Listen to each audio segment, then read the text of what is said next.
Hi, JP Fournier of the Movie Jerks here, coming to you on day 24 of Sci-Fi September, the month where I watch science fiction films I have never seen before, and I watch a new one every day for the full month.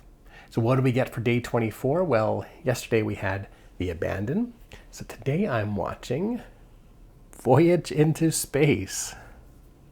Earth is invaded by an interstellar terrorist group, the Gargoyle Gang, led by Emperor Guillotine, who spends most of his time in a multicolored spaceship at the bottom of Earth's ocean.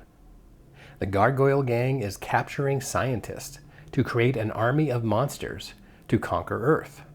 A boy named Johnny and a young unicorn agent named Jerry are shipwrecked on an island after being attacked by a sea monster, and subsequently by the Gargoyle Gang. They flee to where a pharaoh-like giant robot is being built by captive scientist Lucius Guardian, who gives Johnny and Jerry its control device. Guardian helps them escape before he is shot to death. But before he dies, he triggers an atomic bomb which destroys the base.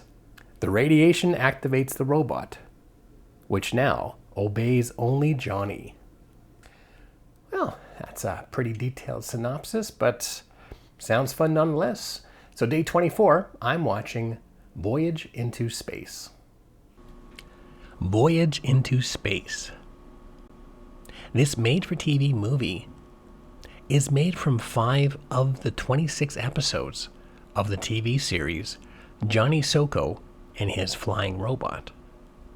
Knowing this information ahead of time might have helped prepare me for the rapid cuts and edits that hack this story to bits. But this could be the explanation of why the film is so bonkers. It has every character drop exposition at every turning point. You know what?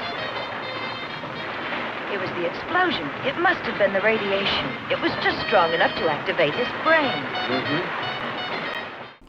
This is probably the cover for a lot of scenes that were edited out, as they try to fit 5 episodes into the 1 hour and 38-minute runtime. We see creatures come out of nowhere with no warning.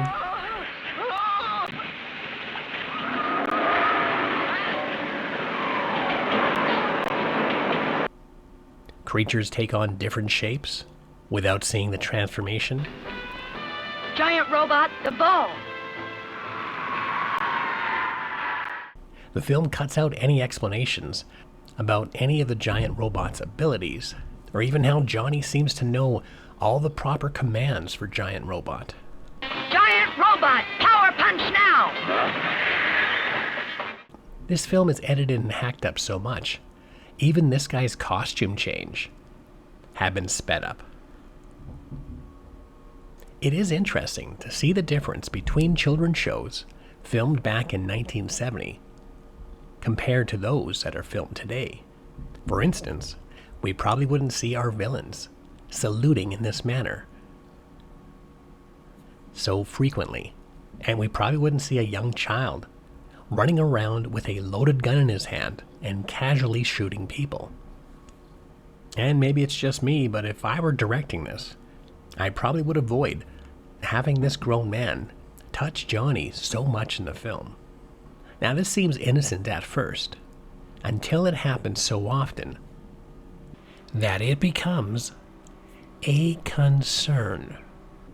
And at that point, it's probably too much. Do not talk even to your parents. On my word, I will promise. And on that same topic, I would also not have this boy's head fall in this direction when he gets gassed in a car. And I would probably change the blocking and the layout of these two so Johnny's head is not centered to his groin. When it comes to the film's story, it doesn't make too much sense, besides bad guys fighting good guys. But because of this strange collage of 5 different stories, it becomes interesting and somewhat entertaining because of its unpredictability. The robot fights are boring and terribly shot. However, the miniatures are adorable, in an amateuristic execution. And the costumes and designs of the monsters are strange and numerous.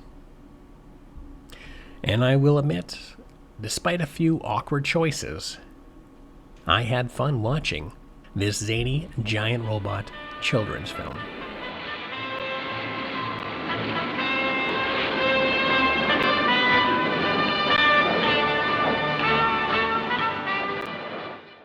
And there you go. Day 24 of Sci-Fi September. This time I watched Voyage into Space. What other children's science fiction films do you like? Let us know in the comments section. And if you're curious about other films I'm watching this month, be sure to hit the subscribe button for updates daily. And for other information about the Movie Jerks, you can go to www.themoviejerks.ca.